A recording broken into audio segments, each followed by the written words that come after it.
Magandang araw mga Lods. Magandang araw sa mampanig ng sulok kayo ng mundo naroroon.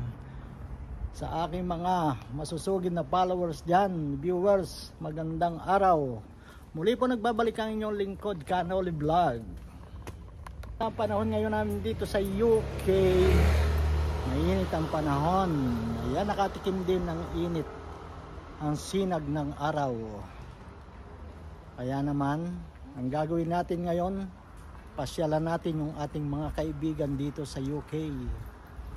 Tara, samahan nyo ako, mga Lods.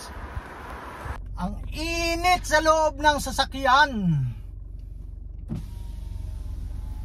Sobrang init dito sa loob ng sasakyan.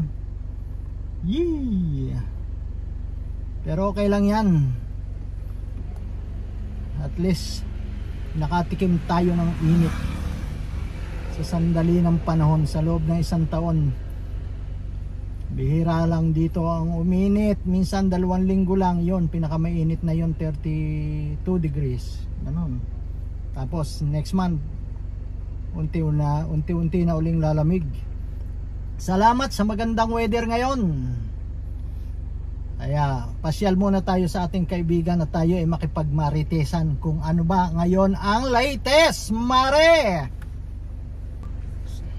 So marami po nag-i-enjoy ngayon dito sa UK dahil sa mainit na panahon. Marami ang nasa galaan. Let's go. Alis na tayo. Pasyal muna tayo. Let's go. Yan, ang ganda ng kanyang scooter.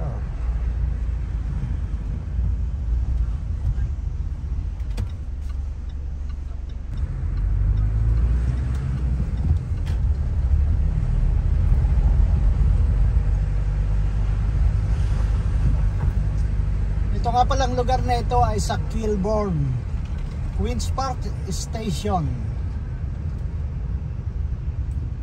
Ganito dito sa UK, kailangan pagbibigyan mo yung mga tumatawid. Stop! Kailangan kang huminto sa tawiran, sa pedestrian lane. Okay, pwede na tayo mabante. Tulad niya mga idol, oh, may tatawid, hihinto ka. Ha? Pagbibigyan mo sila. Yan. Hindi tulad sa atin, sa Pilipinas, walang pakialam ang mga driver sa mga taong tumatawid sa pedestrian lane.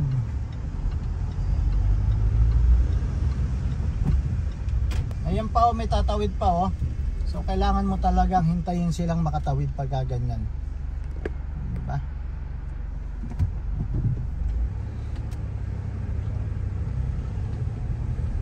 Kasi kasama yan pagka kumuha ka ng lisensya dito sa UK, kasama yan sa exam. Pag hindi ka nagbigay, bagsak ka sa exam. At pagka ikaw naman makasagi dyan sa mga tumatawid, abay, napakalaking kaso para sa iyo. Kaya kailangan sunod-sunod tayo sa batas trapiko. Huwag matitigas ang ulo. Diba? Ganun lang yon. Ganito rito mga bus sa London, mga kulay pula.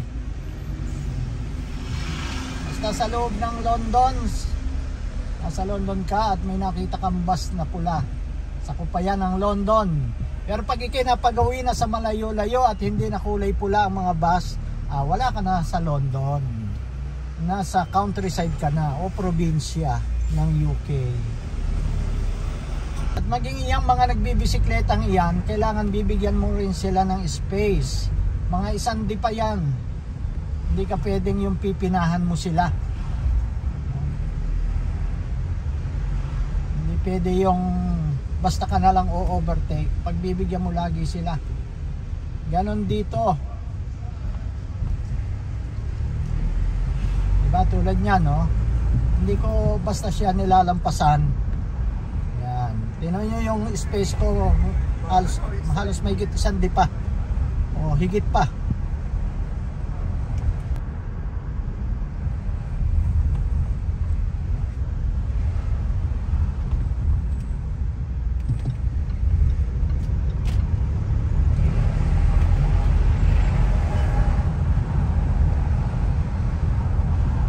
Medyo alangan yun, pero mabait naman dito, nagbigay yung nasa harap natin. Kasi may bus stop doon, huminto yung bus. So kailangan natin umovertake.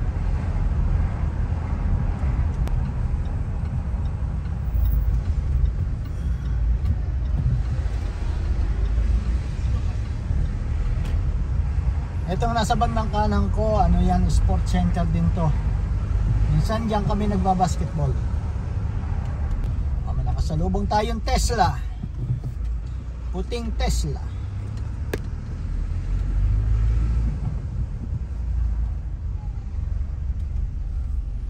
At isa pang mapapansin nyo dito sa London, masikip ang daan ng kalsada.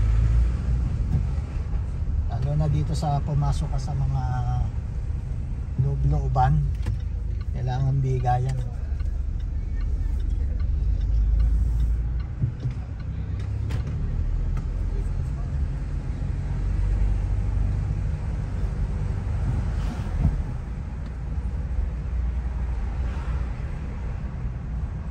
Yan, ituturo ko sa inyo kung paano mag-drive dito sa UK, ha?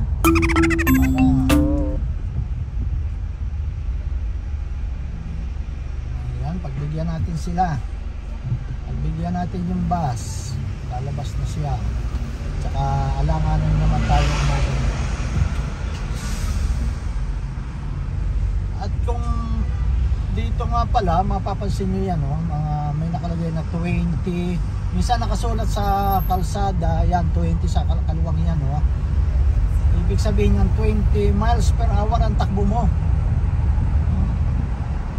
Huwag kang tatakbo ng 30.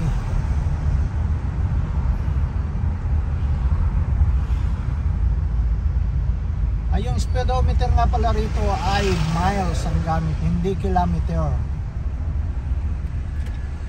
At dito naman sa roundabout, kailangan alam mo kung paano gumamit. Priority yung nasa right. Ayan, pagbibigyan natin, basta nasa right ka, priority ka. Ikaw ang papasok sa loob ng roundabout, hindi unahan. Tulad nito, hindi kasi pwede siyang pumasok itong nasa kaliwang sasakyan dahil nasa right ako. Automatic ako ang papasok niyan. Ganon dito sa UK. Ito mga bus station ng mga buses dito. Iikot sila. Tayo ay pupunta muna tayo sa supermarket.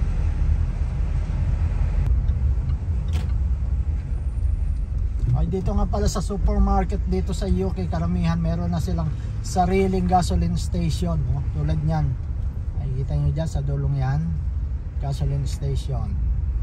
So hanap tayo ng paparadahan natin. Hanap tayo ng ating paparadahan.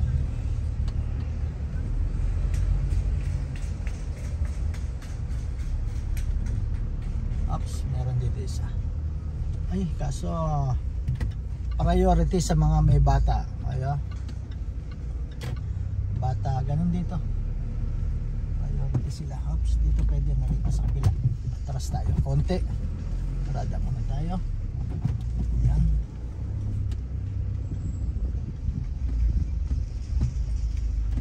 Ayan. Oops. Pasok tayo sa supermarket pala.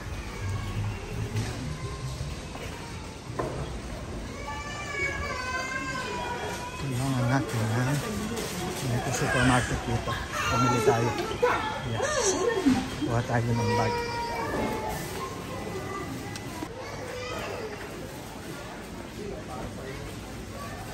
Ang bibilihin natin. Grocery muna tayo.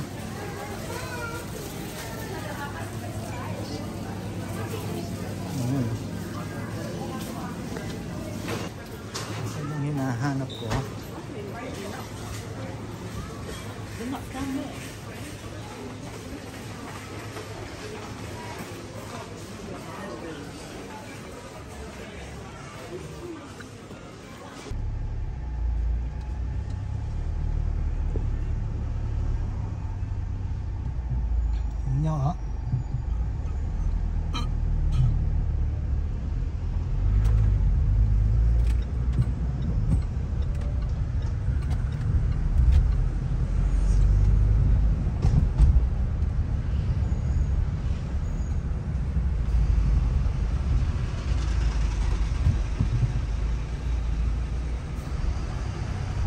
daan.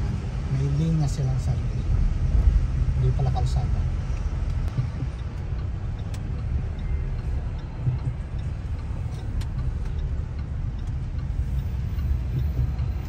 Ang sarap ng hangin. Pinapaspas ka ng ano yun, hindi siya mainit, hindi rin naman siya malamig. Katamtamang hangin.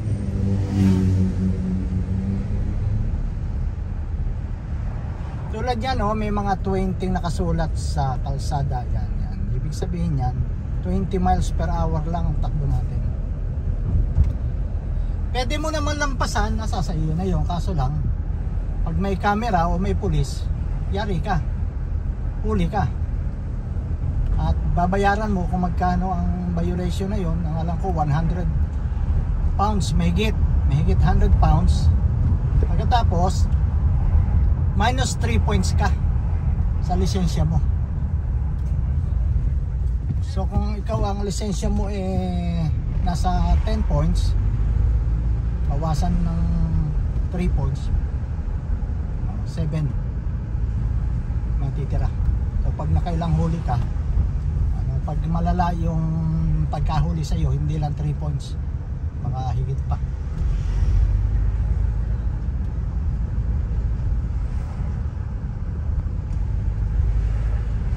Tulad sa akin, naranasan ko na mahuli ng overspeeding ako. Kasi sa motorway may roadworks, dapat 50 miles lang per hour ang takbo. Hindi ko napansin na sa 60 na pala ako. After a week, na-receive ko yung letter. Ayun, hindi ka makakatanggi kasi andon kompleto details na may picture. So binayaran ko, tapos nag-seminar ako para hindi may count sa akin yung 3 points. Kailangan akong may seminar. At halos maghapon ako nag-seminar doon. Grabe, abala, tapos nagbayad ka pa. Mahigit 100 pounds. Kaya sa mga driver na narito sa UK o magdadrive pa lang, ingat-ingat din tayo. Huwag matigas ang ulo. At may kakilala rin ako, nako, kabilis magpatakbo kahit wala pa lisensya, ay kabilis ng pagpatakbo. Kilala ako.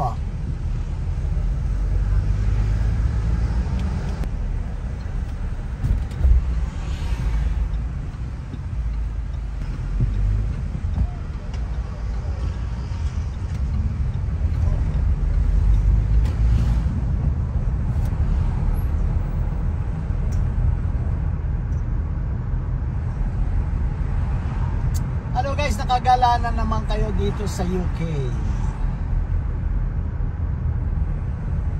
Yan.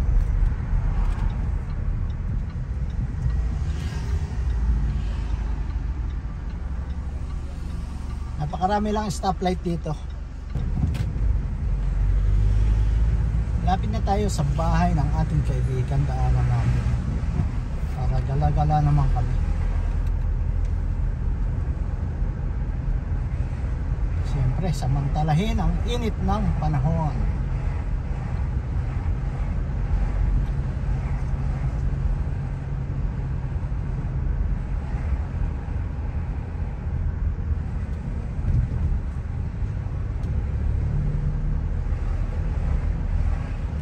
Ayan, dito na tayo.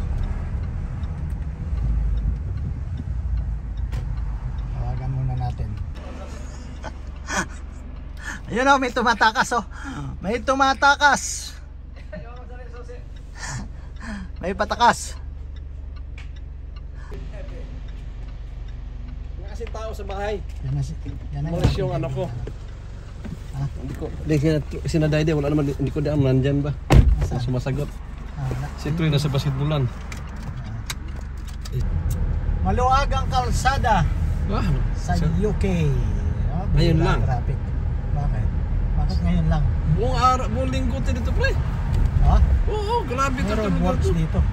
Doon, di ba sinara yung import dyan? Dahil minsan araw may banggaan pa. May